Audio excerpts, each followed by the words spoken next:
viewers, my name's Cara. I am obviously filming in my car, so this is kind of a cool framing device. I am just out and about today on a Sunday, and I'm inspired to just tell you what I'm thinking today.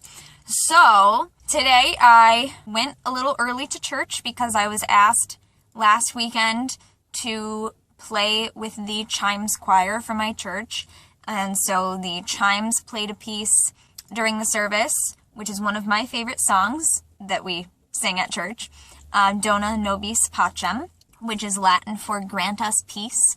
And if you've never been to a Unitarian Universalist church or you don't really know how they work, there are themes that are put out by the Unitarian Universalist Association that all of the churches can use when thinking up ideas for their services. You don't have to go along with it, but a lot of the time it helps the ministers kind of unify into a theme that is common across all UU churches.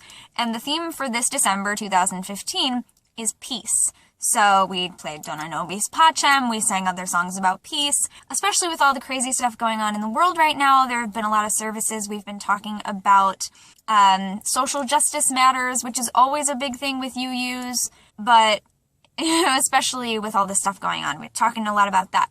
So I went to church, did that, played chimes with the Chimes choir, which is different than the regular choir, and the teens right now at my church are doing a fundraiser to raise money for a trip that they're going to take to Boston to see some of the historic UU churches there, go to museums, have a little kind of historical and fun field trip. And I've been to Boston once in high school with my boyfriend at the time and his family, and it's a pretty cool place. So they're telling me about the stuff they're selling. They had a bake sale last week. I bought some stuff from that, but they're still raising money, and they had made these, I'm looking this way so you can already tell what's coming. They had made these, ta-da, handmade vegan sugar scrubs, and they're all different scents. This one's lavender. They made lavender, citrus, coffee, chocolate, stuff like that. So they were selling them, and they still had like 8 left. And they had this little chart that compared it to, equivalent products from Lush that aren't necessarily vegan and cost 2 to 3 times as much.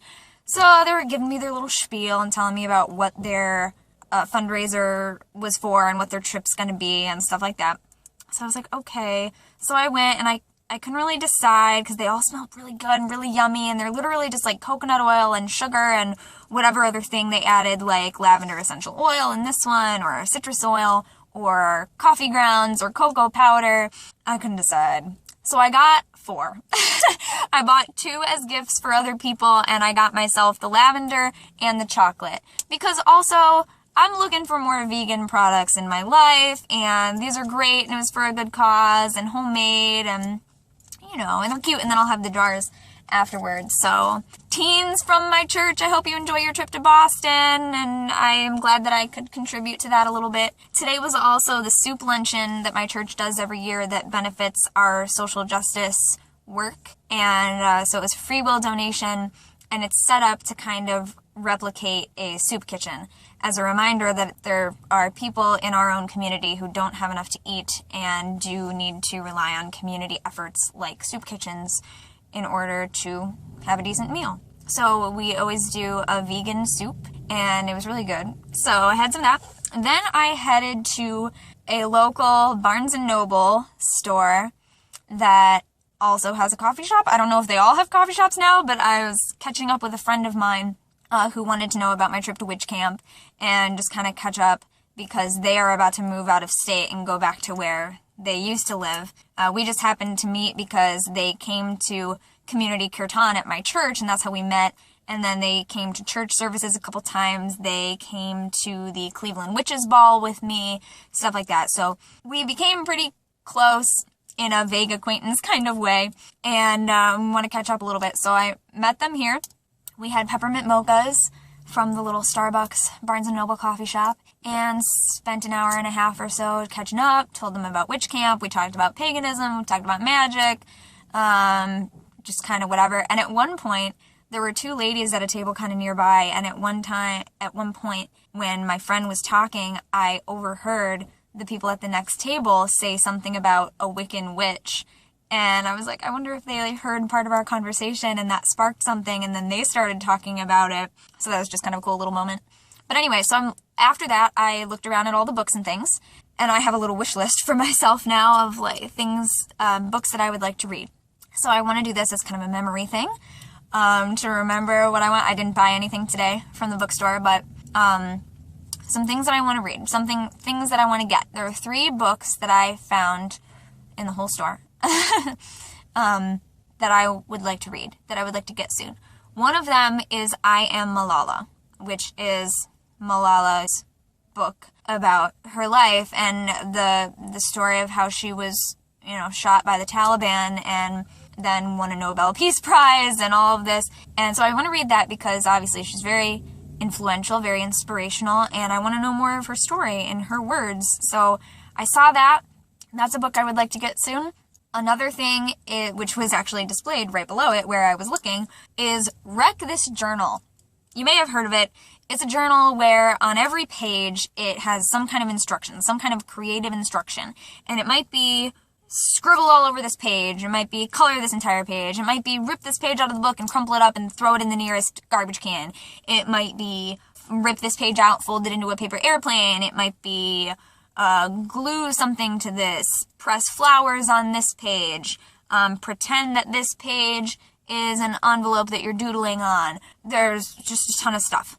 So the reason I've never gotten that book before, is that I have a problem with the idea of destroying a book. But the whole point of it is that creation is destruction, and vice versa. So I kind of would like to get that. I think I'm ready to explore that kind of creativity and just kind of challenge myself to think of books in a new way, think of journals in a new way, think of them as things that don't have to be pristine forever. Things that can be wrinkled and ruined and changed and just expanded and become something totally different and awesome. And I fully realized that, at the end of it, it would be this awesome thing that I would be so proud of, but just, the thought of it, I'm like, why would I want to destroy, the pristine, whatever, but, so I feel like I might be ready to challenge myself to do that, so I think I would like to go ahead and get that book. And the third book I saw just before I left the store is After Alice by Gregory Maguire. Gregory Maguire wrote Wicked and the series following that. I forget the second one. Son of a Witch. And then something about a lion. I don't remember what the third one is called. But After Alice is a spin-off of Alice in Wonderland and Through the Looking Glass from the point of view of one of Alice's friends at home, who is briefly mentioned in the story.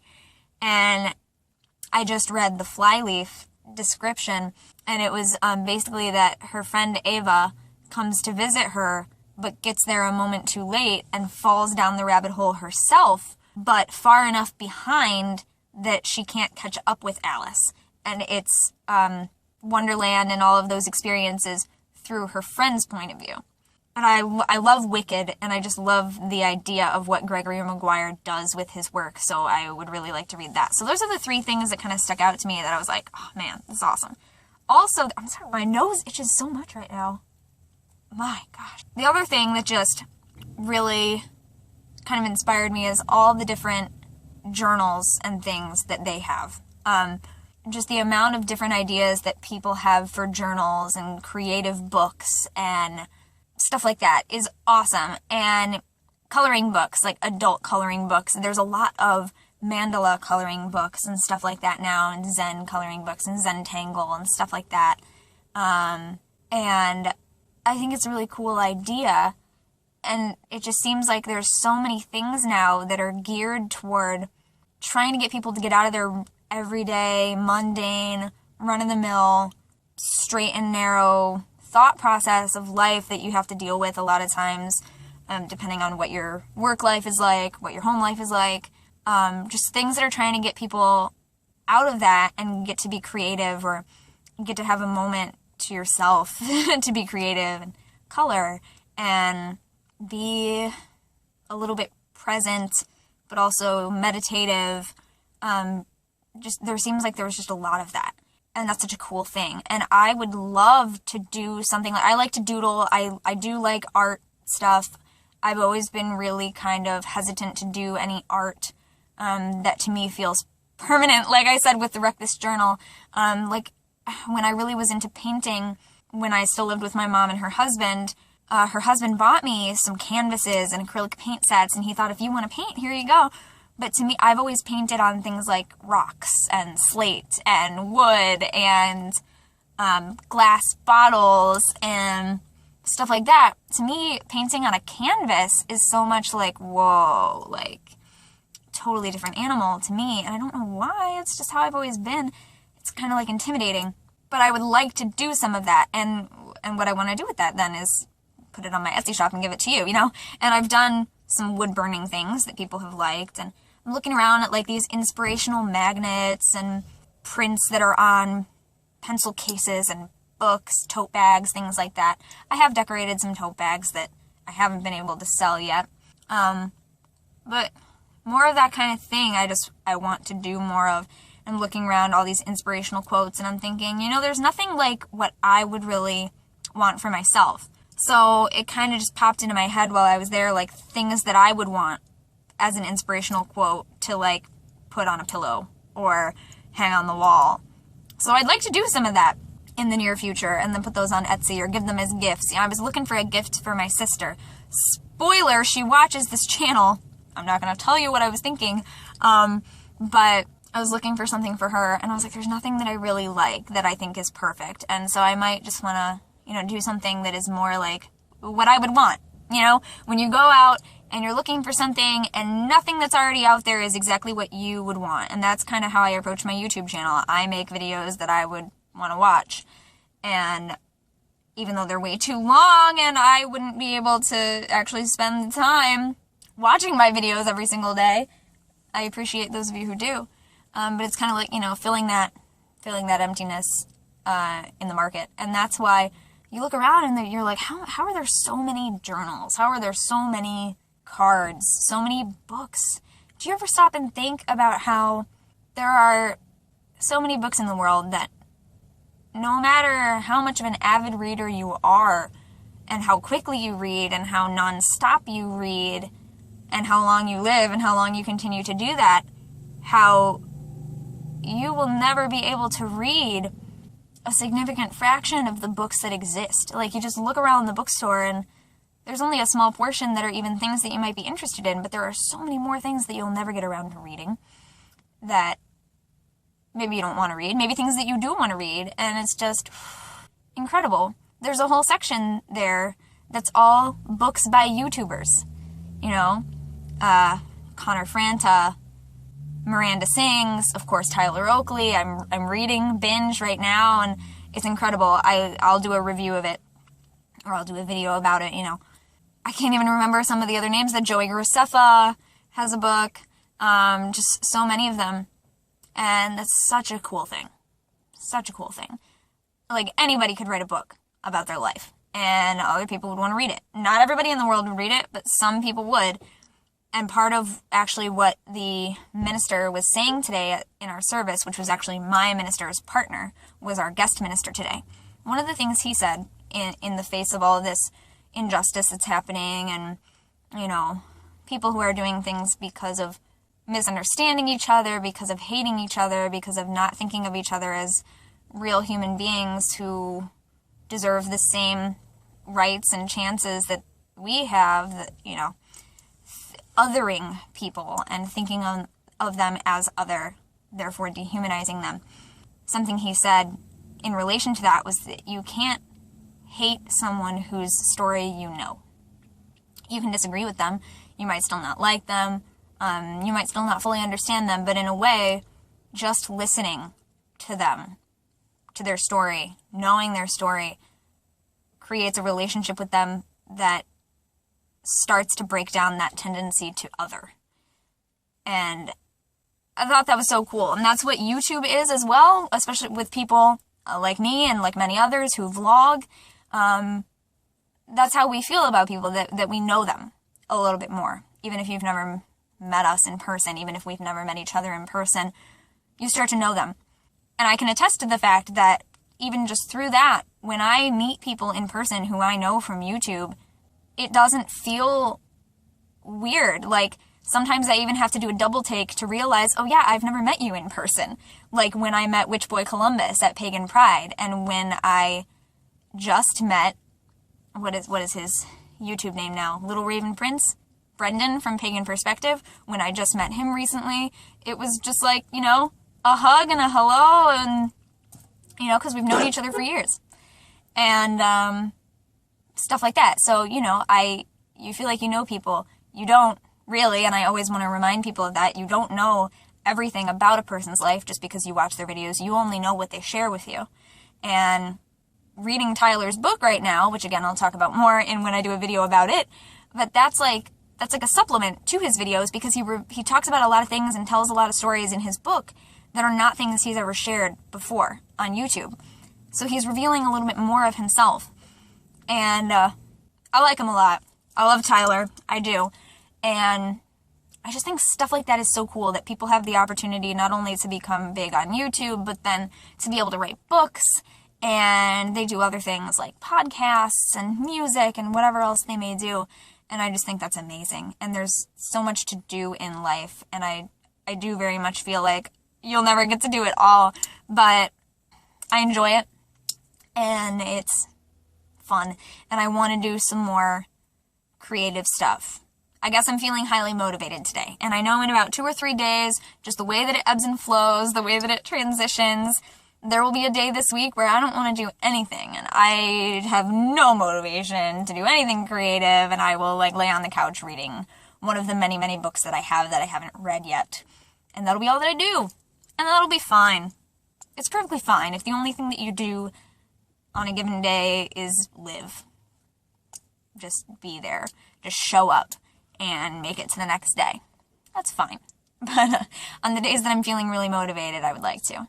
I have talked to my bosses more about how it would be great when I don't have to work weekends anymore, so that I can do more with my Etsy shop, and I can do some local craft shows, and I can work at the medieval fair again if I want to, and I can do more with my pure romance business. I just did a party last night just to celebrate my first anniversary with the company, and just stuff like that I like a lot, and having more time to myself would be fantastic. And Tyler talks about in his book how he just kind of made the leap, and he and Corey moved to San Francisco, and then he had a job and started to do YouTube more and more, and just eventually quit the job and tried to do YouTube full time and was successful at it. And it's just incredible. And it's amazing how different people can inspire you across the spectrum. Tyler inspires me. Malala also inspires me. My friend who I was just talking to today inspires me. You inspire me. People who share their stories, and people who do what they want, and people who do what they don't want to. Just people who show up. It's awesome. It's awesome. That's all I'm going to say. So this is a 20-minute video now. I apologize. What are you going to do? I'm going to head home now and work on some stuff online that I have to do. And we have auditions tonight and tomorrow night for the show that I am stage managing. And then I will get a break for the month of January, where I hope to do some more of my own stuff while I have the time. And then in February, I begin rehearsals for the show that I'm stage managing. And therefore, February, March, April, and a little bit into May, I will have a very busy schedule. I will be working during the day, rehearsing at night, most days. And so I don't know how present I will be in YouTube. I will definitely, obviously, be on Pagan Perspective on my weeks. And I will try to keep doing witch camp videos and stuff like that, because I do have a lot of videos I want to get to you, but then I keep doing these random ones in between that I want to do right away, and who knows. If you would like to, if you have the capability to sponsor my videos on Patreon, which is a platform where you can pledge to sponsor each video, even if you just sponsor $1 per video and cap it at that, you know, that's something, and it really helps me. I have some goals on there that I would like to reach, and eventually, if I were able to make a living full-time doing just the things that I love, even though it's still multiple things, but you know, like theater, pure romance, Etsy, YouTube, stuff like that, not that I want to leave the tea parlor where I work, because I love it. It's a wonderful place. And I do really enjoy what I do. But, you know, it would give me more of an opportunity to do what I love all the time. And I'm trying to focus more on that. So I would really appreciate it, even if you want to just make an account on there and just follow my Patreon and see the things that I post there that are for public consumption. And then maybe eventually pledge when you're able. I'd really appreciate it. It's just an option, is all I can say. So I'm going to let you go. And I'll see you next time. Until then, don't forget to be awesome. Blessed be. And goodbye.